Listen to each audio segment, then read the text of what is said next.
Welcome back, Devils fans, and as you all know, a lot has been going on over the past week or so with our New Jersey Devils, and I've been kind of just digesting and viewing a bunch of different things and trying to make sense of everything.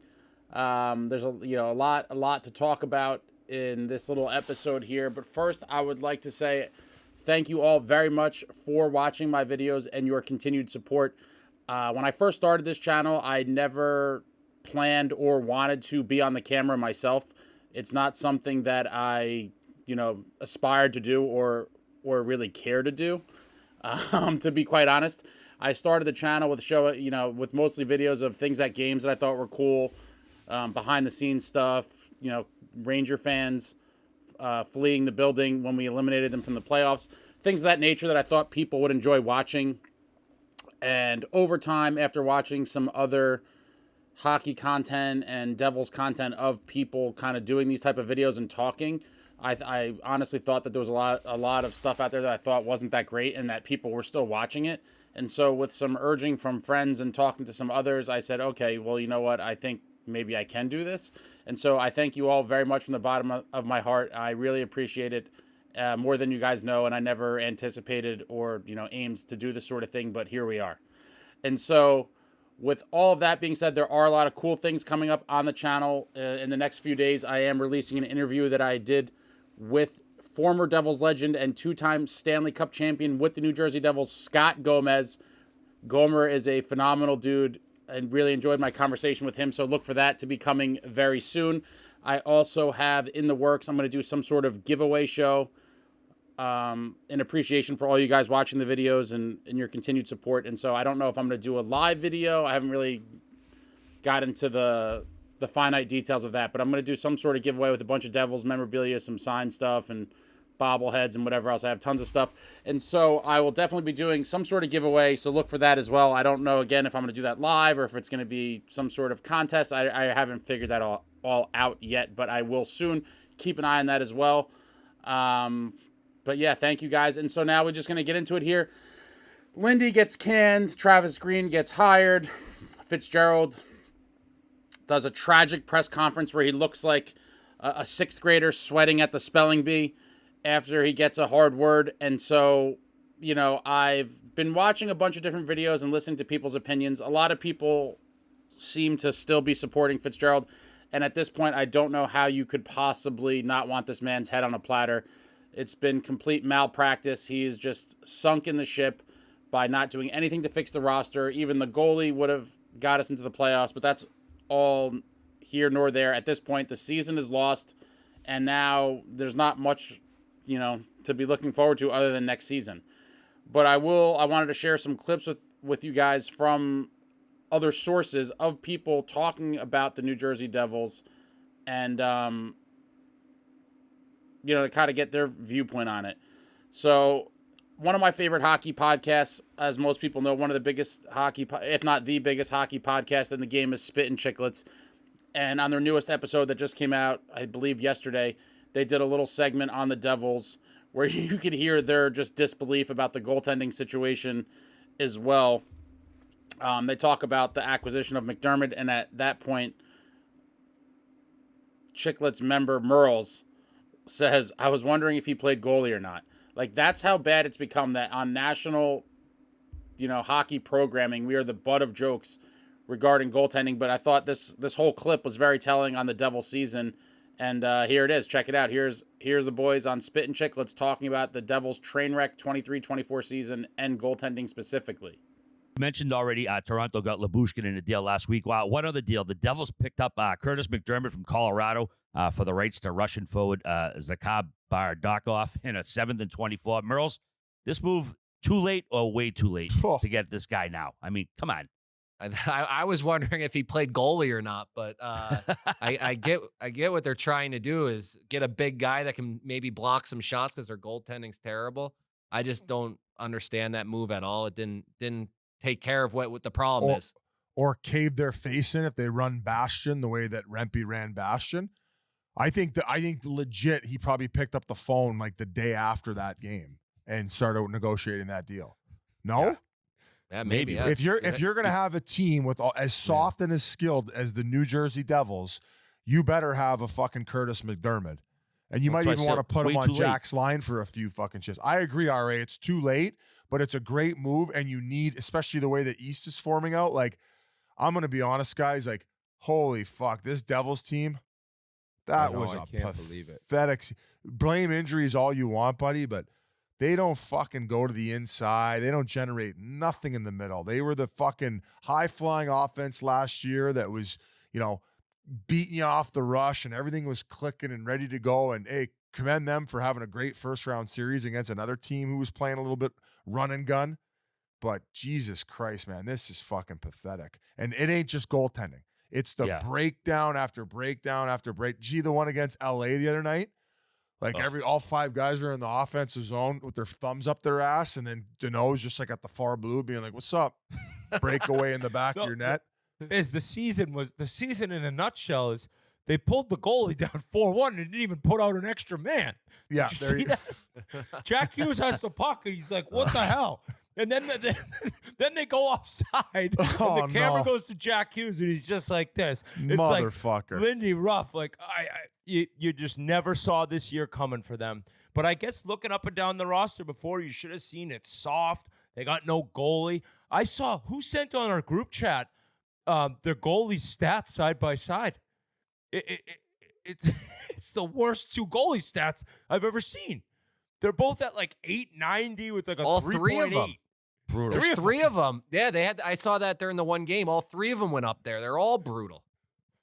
Should have had me out there. I mean, shout out to the guys at Chiclets. They do a phenomenal job. Love their show. I watch it weekly. I hope you enjoyed that. But there's just, one glaring example of, other people's takes on what is going on with the New Jersey Devils. And, I don't think they said anything that was incorrect. You guys know my viewpoints on all these things. They're all well documented on the channel. And it's just a farce that we did not get goaltending. Now I'm going to move on to a segment from Real Kipper and Bourne on Sportsnet, where they talk about the Devils pretty extensively here. This clip's a little bit longer, but it's worth the watch. They talk about a myriad of things, including obviously the goaltending. Kiprio says, why didn't they get a goalie? And he goes into a bunch of other things involving the trades and the rumors and all that stuff. So take a look. This is a really, really telling clip, and I'll be back to talk about it afterwards. But on the Real Kipper and Bourne on Sportsnet, check them out talking about the Devils here. The New Jersey Devils just put out a tweet saying we have relieved Lindy Ruff of his head coaching duties and named associate coach Travis Green as interim head coach for the rest of the season. Yeah. I don't know. Like, why didn't they get a goalie? Yeah. That's what Ruff is saying right now. Why didn't you get the man a goalie and get, like, it's so obvious. The one team all season long that needed a goalie the most. Yeah. You hung him out to dry. I just see if I can find this real quick, but the Devils were second last in the NHL in team save percentage, and their coach gets fired. Right now they are? Yeah. I was just quickly about to look that up. Who's last? Ottawa. Poor old Ottawa. Poor Ottawa. Man, you nailed it. And how'd you not get the Markstrom one done? Push it over the line. It was like they wanted retention on Markstrom. The Flames weren't doing retention. And then they eventually said, okay, we're fine without retention.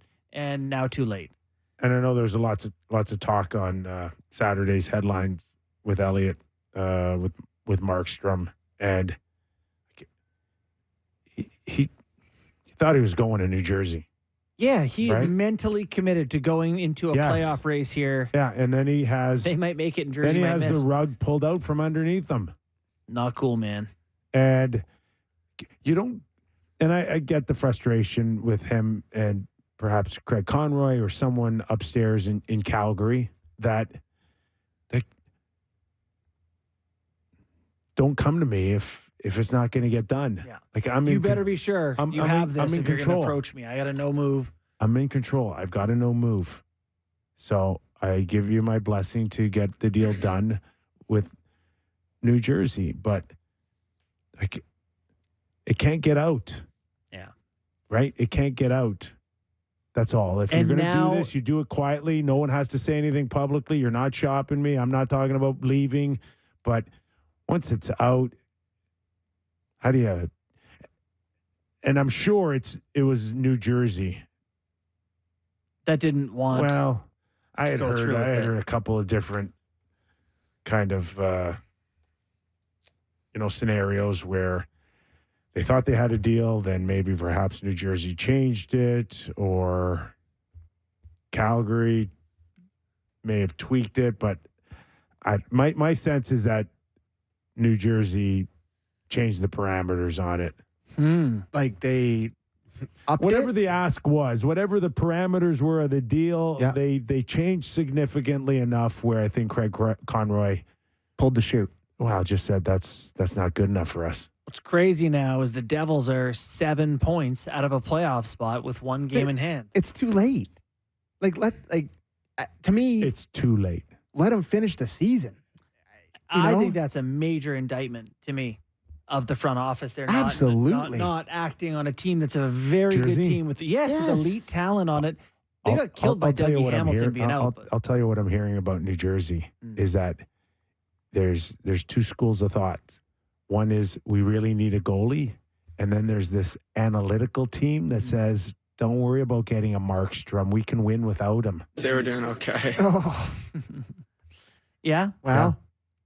Yeah. And when did he sign an extension? Wasn't that somewhat recently? I would suggest that the analytical department in New Jersey carry a very heavy hand with the ownership group. Well, listen, that ownership group is heavily invested in, multiple sports and lean heavily into that way of thinking, right? And they've had success in other sports.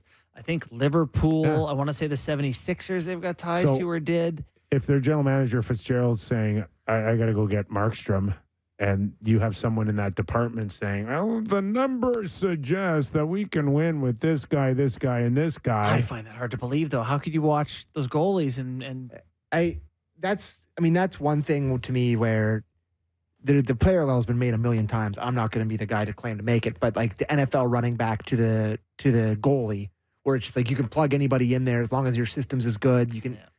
I mean, at the end of the year, right? Aiden Hill won it last year, so you can be like, hey, well, could Akira Schmid be Aiden Hill or these guys that they have as a goaltender? But when it's legitimately killing your season, you have to make a move. Like the analytics can say one thing, but when it's just clearly a great team with great players and you just can't get a save. They made the big Timo Meier deal, Jack Hughes, Bratson, All-Star, Heishier's unbelievable. They traded for Palat. They traded for Toffoli. Like, they got talent. How's that Timo Meier contract looking, by the way? Not great, thanks. John Marino, good player, but they're missing Dougie Hamilton. So if they don't 28 points in 48 games, minus 24 this year. Right now, to trade for Markstrom is useless to them right now. But here's why it's not terrible: is there's 2 more years on it. Okay, it's fair enough. So if you do it and it doesn't get you in, you go, okay, well, we got him anyway. But you've also, I'm 34 years old, and you trade for me after I don't get a chance to get him in, to try to win a Stanley Cup in my career year, right? I'm playing great. I'm burning an opportunity to win a Stanley Cup in my prime, you dummies. And I think what's hard if you're the Devils is like Dawes and Schmid, the 2 goalies they got going right now, are both 23 years old. Like maybe they believe one of them is going to become something or whatever, but I just think this team is too good to not have acted on sooner. And I actually think if you don't like Ruff and what's happening, that this should have happened sooner too. What are we doing this now for? Yeah. It's the old, we've tried nothing, we're all out of ideas, and now it's too late. They're going, what about a goalie and a new coach? It's like, wait, where have you been?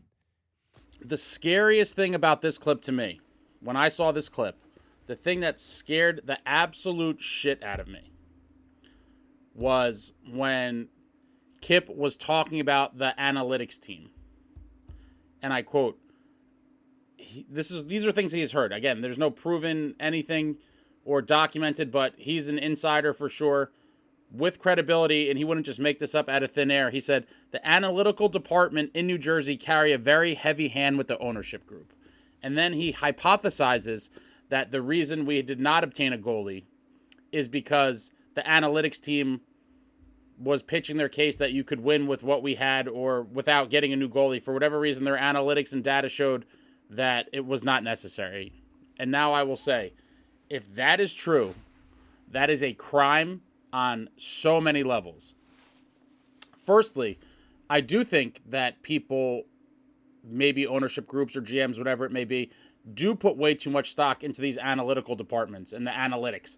I believe they obviously have a use and a place when constructing a roster, when analyzing players and moves and things of that nature, but I do not think it is the end-all be-all. Because tell me, where's the analytics that can gauge or measure the effect on a team when you constantly lose games that you would have won if you had a real goalie? Is there a stat or metric to gauge how deflated Jack and Luke Hughes are when we score 3 or 4 goals in a game and lose because we gave up 5 or 6? Is there a metric for that? I don't believe so. So that is something that you cannot measure. Another thing you also can't measure is when a guy like Matt Rempe crushes Bastian, crushing him to the ice, leaving him in a heap of blood. What does that do for team morale? Is there a metric on the analytics team that could measure that? The answer is no, there is not. Furthermore, it was so painfully obvious that we needed a goalie. I don't give a shit how many charts, graphs, metrics. I don't care what you have. When you watch this team for any sort of duration of time, never mind the whole body of work of a season, if you watch this team, you would know that they need a goalie desperately. So I don't care what data scientist and the analytics and all these things. At some point, I would say you could take your analytics and fold them up and stick them up your ass, because the analytics mean nothing to me at this point. The eye test, with my eye, I watch the games and I see that we are losing constantly because of terrible goaltending. And so if you are a GM like Tom Fitzgerald, that you bow down to the analytics department and listen to their every suggestion or initiative, then you're already a failed GM. Because anyone with half a brain, and now I'm showing all these clips from different media all over the world, everyone knows we needed a goalie. So if the analytics department is telling you we don't and giving their case with numbers, I would say, I don't care. I don't care. I appreciate your work in these other areas and these other players, but in this particular scenario, the analytics have failed. We desperately needed a goalie. We still need one today. We needed one all year long. And so take the analytics and toss them out the fucking window, because the analytics have failed. We needed a goalie. We still do. And that's that. And so if that is truly the case, and that the analytics department essentially has a big say over potential roster moves with Tom Fitzgerald, then Tom Fitzgerald also needs to go. Because like I said before, I do believe analytics have a proper place when assessing trades and deals and things like that, but it can't be the end all be all. And if that's all you're going by, then what do we even have Tom Fitzgerald for? Let the head of the analytics department run the team, because essentially that could be happening right now. Inexcusable, deplorable. F is for fail. F is for fire Fitzgerald. #firefitz. He's got to go. But if that is true, that is indeed one of the saddest things I have heard in quite some time relating to the New Jersey Devils, and it's a complete travesty. Complete and absolute travesty if the analytics team is trying to make the case for not obtaining a goalie. It's pathetic. It's completely pathetic. And I also believe the same analytics department is probably the reason why we don't have any tough guys on the team. You know, the analytics probably suggest that, you know, physicality is de-emphasized in the current NHL, and you want speedy finesse players. And look where that has gotten us this season. The entire league knows we are baby shit soft, getting pounded on the ice nightly. And you need guys with heart and soul. Again, I don't know. You can't measure heart and soul in analytics. And so a lot of those guys aren't the most finesse players, and their deep metrics and analytics don't look as flashy as a guy like a Jack Hughes or a Nico Hischier or Jesper Bratt, etc. But you are not going to win in this league with a team full of guys like that. I'm sorry. They're great players to have. I love them all. But those guys alone are not going to get you there. They are not. You need some grit. You need some nastiness. You need some tenacity. We have none of it.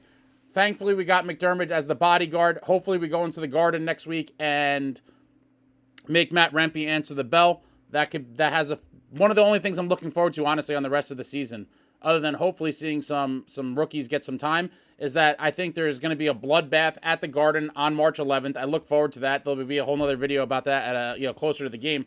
But the team needs to get tougher overall, and it doesn't get fixed with just one enforcer type like McDermott. It doesn't. We need forwards that could bang, crash, claw their way to victory, claw their way to score goals. We saw a little glimpse of it last night with that beautiful Timo Meier goal. He was an absolute bull. Goal of the year in my book. What a phenomenal goal by Timo Meier. But he's the only guy that could really do that on this team. And I think that's a glaring problem. And it's proven to be a glaring problem. We need some of those power forward types that are going to really get down and dirty. We need dogs, junkyard dogs. And we don't have any. If you go look at any of the 3 previous Devils Stanley Cup teams, 1995, 2000, or 2003, you will find at least a few guys on each of those rosters that fit the bill of what I'm talking about. And while it is a different league, those guys still have a place in the game today. And if you look at all the teams that win and go far in the playoffs, they all have some of these gritty guys. We do not have any. We desperately need it, and it's long overdue. One of the other issues that must be addressed by Fitzgerald in the summer, and hopefully he does, but apparently he's going with the hope and wish. He's going with the hope and wish method. Even though he told us that that's not a method, it's exactly what he did. It actually reminds me of one of my favorite artists. I like a lot of different types of music, but one of my favorite artists is Jack Johnson, and he has a pretty well-known song called Sittin', Waitin', Wishin'. And that's what Fitzgerald's been doing all season, and it's not working, obviously. So no more sitting, waiting, wishing, hoping, praying. Go out, get shit done, address the holes on the roster, because we're going to get killed again next year if he doesn't. Obviously, I think he's going to get a goalie, because now the chatter is just so loud from every corner of the universe. But it's really sad. It's really sad. And now we're going to go to former New Jersey Devil PK Subban, who gave his quick hits thought on the Lindy firing. He obviously addresses the goaltending as well, but take it away, my man, PK. New Jersey Devils fire Lindy Ruff, and here's why. Number one, injuries. Their training room has been a revolving door. Dougie Hamilton gets injured long term. Jack Hughes is out some time. Timo Meier missed some time. Too many key guys in and out of the lineup. So no question, that's a factor in the firing. But second of all, they did not go out and address the goaltending situation. If you don't have goaltending in this league, you ain't winning. Another reason is management of some of their young prospects. Alexander Holtz has got to get more time. He had a great start to the season. He deserved to get a shot. Inconsistency is part of growth. You got to let the kid play through it and get there. He's got to get some time up in the top 6 and get him off the 4th line. Alexander Holtz gets benched. Timo Meier's adjusting to it. I don't care if a guy's making 9, 10, 11, or 12 million. New Jersey Devils fans are educated fans. They can see it. When you're winning, it's okay. When you're not winning, it's not. And that's why Lindy gets fired. But great coach. Lindy sits where he sits among some of the all-time coaches for a reason. He should be commended. He's developed a lot of these young prospects, guys like Jack Hughes. So commend him for what he's done. But for the New Jersey Devils and Travis Green moving forward, get these young guys involved. I don't like Nemec being scratched. You can't scratch him now. You played him all season. You got to play him now. It's about the young players there. So make it about the young players.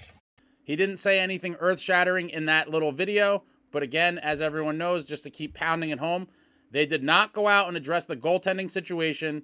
If you don't have goaltending in this league, you ain't winning. Summed up best by PK Subban. Maybe PK's available. I would hire PK on the staff. Let's see if we get PK.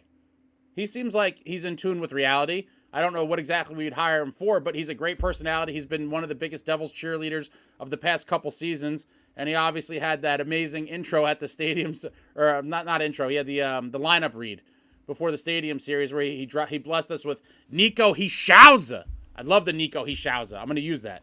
But always been a big fan of PK Subban, and he's just dropping truth here in this video. Dropping the cold, hard facts of why Lindy was fired. He didn't get into a lot of the other specifics of the reasons why I think Lindy was fired. But I think he hit the nail on the head with the points that he made in that quick video. I really do.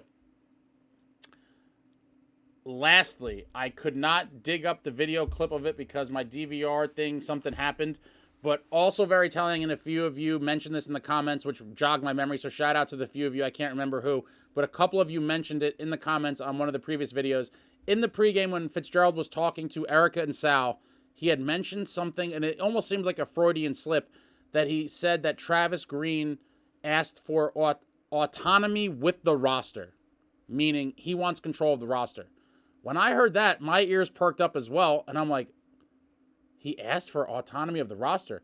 Why is that something he would have to ask for? Isn't that a given? He's a head coach in the NHL. And so now we walk it back a little bit here, and it seems like with that comment that's insinuating that Lindy Ruff did not have autonomy with the roster, meaning Tom Fitzgerald was putting his 2 cents in and whatever else for his initiatives to Lindy regarding the roster. I will tell you this straight up. And if you guys come and people tell me that this is commonplace, I can't believe that it is unless your coach is a figurehead puppet. I do not want a coach that is taking cues from the general manager regarding the roster. No good, no good, no good. If your general manager is making roster decisions through the coach, that's already a red flag to me. Red flag, double red flags. I do not want a coach who would allow himself to be in that position. And it seems like Lindy Ruff was. Again, I always liked Lindy. I defend him for a very long time. I believe he committed a lot of sins, combined with the team just absolutely sucking, which cost him his job. But now it seems like some of the roster decisions were probably Fitzgerald initiatives. And the reason why I say that is one of the biggest complaints of Lindy Ruff across the fan base was our boy Alexander Holtz being jailed up on the 4th line. It seems like now, if I read between the lines, Fitzgerald's dumbass, who possibly trying to trade Holtz, publicly bashed him in his press conference. Like, who does that? You're trying to trade Holtz as the main piece for an elite goaltender, and then you go out there and say the guy sucks, essentially, to the world.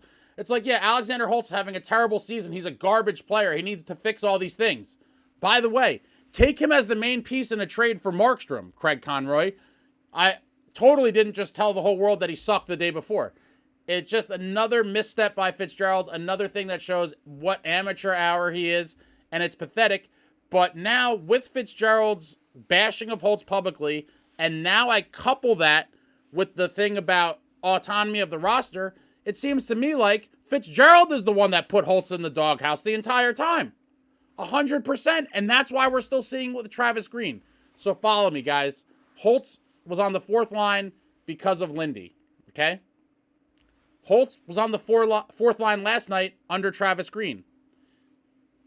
Before last night's game, we saw Fitz, during his sorry-ass press conference, bash Holtz and say all these things about him. It seems to me like Tom Fitzgerald has put Holtz in the doghouse, and whatever puppet is our head coach is going to follow the orders of Fitz and keep Holtz buried. Wild and crazy. Holtz will never be liberated while Tom Fitzgerald is the GM, because obviously he's the one pulling the strings, the puppet strings behind the scenes, and he told Lindy to keep him buried, and Travis Green is doing the same thing. It all makes sense now. It all makes sense now. So not only is Tom Fitzgerald screwing the team up by being an inept general manager, he's also a partial coach and inept at that as well. And so now we have the answer. Alexander Holtz is buried on the 4th line because of Tom Fitzgerald and Tom Fitzgerald alone. I don't believe that Travis Green is going to kind of buck the system and do something that he knows Fitzgerald doesn't like, because he's trying to earn that job for real for next year. So he's trying to play his way into removing the interim tag and becoming the head coach of the New Jersey Devils. He knows that Tom Fitzgerald is not a fan of Holtz and wants him buried. And so I think he's just going to continue going with that, because he knows that's what Boss Man wants. And Boss Man's going to be the one to either give him that job or relieve him of his duties before hiring someone else to be the head coach. And so that is another major red flag. So now we have, just in summary now, I'm all over the place. Sorry, guys. In summary, Tom Fitzgerald failed to go out and get a goaltender for the entire season, and it cost us our playoff spot. That is a fact. With a even mediocre NHL goaltender from a month or 2 ago, we are firmly in a playoff spot. That is a fact. If you want to debate me, I don't care to. That is a fact. Just go look at the games. Last night was another game we lost because of goaltending. If we had any one of several adequate goaltenders across the league, we're winning that game last night, and we would have won the game in Anaheim as well. That's just 2 games in the past few days. So fails to get a goaltender. Then it turns out, with these bombs Kiprios dropped, it's possible that the analytics team was kind of giving pushback on getting a goalie because the data and the analytics support whatever theory they were giving, which is essentially don't get a goalie, we don't need one. So doesn't get a goalie, listens to the analytics team, and now third, he's getting involved with the roster and, coaches' decisions of playing guys, where they're going to play and all that, and he's involved in that. So now this guy's not only a failed GM, he's like a failed coach as well. It's completely painful. This organization is completely dysfunctional, and at this point, ownership needs to wake up and realize that this guy is not the answer, and he's single-handedly sinking the ship. The Devils should have a bright future. They should have an opportunity to win a cup or multiple cups over the next 5 or 6 years. I have zero faith that it will happen with this bozo in charge, and there's not much more to say. It's actually frightening. It's actually frightening to think that this guy will get bullied around by the analytics team, and then he's also going to start tinkering in roster decisions with the coach. Dysfunction City. Absolute dysfunction city. Do you think a coach like John Tortorella would ever take a job where he was going to get things dictated to him by the GM? Absolutely not. Torts would be like, I'm fucking gone. I'm not dealing with this. He wants to run his team the way he wants to. Apparently in New Jersey, that's not how it works. That's not how it works in New Jersey, or at least it didn't for Lindy Ruff. Fitzgerald gave the little slip up of, Travis requested autonomy of the roster. Yeah, right away I was like, what? Is that something you have to request? Did he request to be on the bench during the games too? I mean, these are all functions of a coach. It makes no sense. We are in trouble, and I think it's much deeper than I had realized before. Either way, let me know in the comments what you think about any and all of this, the clips that I had shared, what you think about Travis Green, Fitzgerald, anything and everything Devils hockey. Throw it out there in the comments. I love talking to you all. Please like, comment, subscribe, share the videos. If you enjoy my videos, send them to your Devils fan friends. But really, please click that like button. We need that to get out there into the world and hopefully have more opportunity come our way. And that's all I got for you guys now. But wow, a lot of dysfunction surrounding this team right now. A lot of dysfunction. I'll be back soon with some more stuff. Look for Gomez coming soon. Some other cool things I've been working on. And I will see you all soon. Like, comment, subscribe, and all that jazz. Until next time, friends, let's go Devils.